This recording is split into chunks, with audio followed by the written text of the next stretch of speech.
let's read through this particular paragraph here, which is the second half of Dr. Anderson's thought process about his proprietary language, Makru.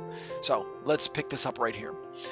Dr. Anderson states, according to my proposal, paradoxical formulations of the doctrine of the Trinity must involve an unarticulated equivocation on one or more of the terms employed, such as God is divine, distinct, one, three, and so forth, depending on the particular formulation in view. Do you guys understand what I'm trying to say here? Dr. Anderson, as a Trinitarian Christian, is simply trying to say that there are various terms in the Bible that we encounter when we're reading through the text.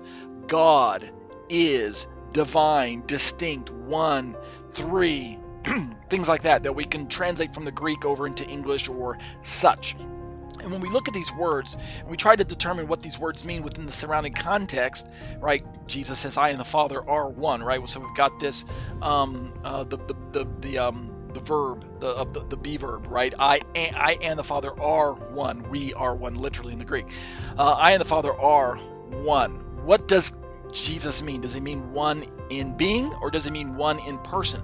As a Trinitarian, I believe that he can mean one in being, but he doesn't mean one in person. Because if Jesus and the Father, I and the Father, are one person, well, then we destroy the force of the three persons of the one nature of God. We have God, one God in three persons. That's what traditional Orthodox Christianity believes in.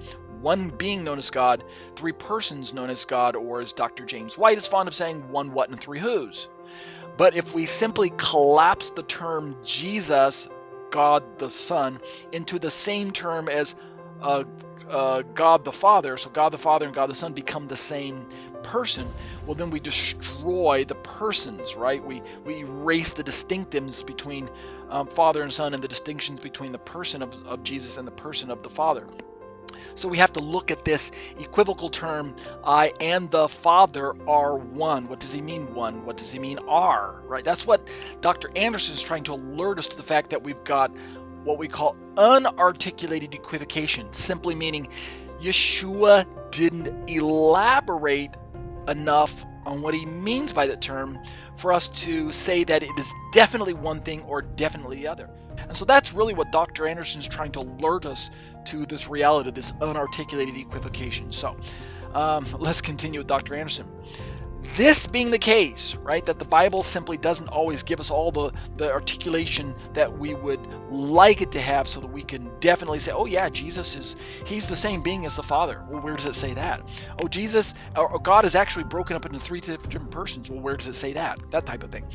That being the case, it follows that a formally consistent expression of Trinitarian doctrine can be constructed simply by explicitly articulating distinctions between the relevant terms, that is, distinguishing is version 1 and is version 2, say, or divine version 1 and divine version 2. What he's trying to say is that God's divinity and Jesus' divinity can both be divinity, but we have two different versions that we need to recognize.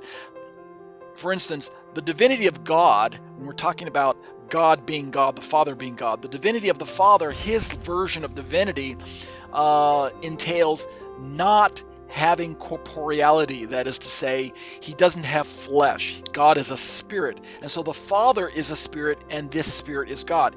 Yet when we compare the version of the deity of God to the version of the deity of the Son, then we have to recognize that Jesus is full deity, but his deity entails dual nature. He has a divine nature as well as a human nature. God the Father does not have a human nature. God the Father has an exclusively spiritual nature.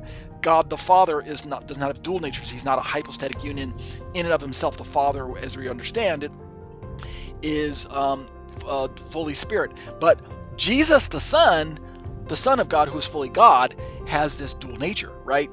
Fully human and fully divine. So the version of deity that we describe Jesus using that terminology is what we would have to recognize as a deity one or deity two. This doesn't mean it's two separate deities, but it does mean it's two separate persons within the one deity that we describe as God. So it's the articulation of the disambiguated terms, version 1, version 2, divine version 1, divine version 2, and things like that, that help us to later understand that we're discussing one being who is complex in his nature, so much so that even though the Bible doesn't always articulate that complexity, nevertheless we later Christians find the need to express that so that we can then have a formally consistent expression of our Trinitarian doctrine.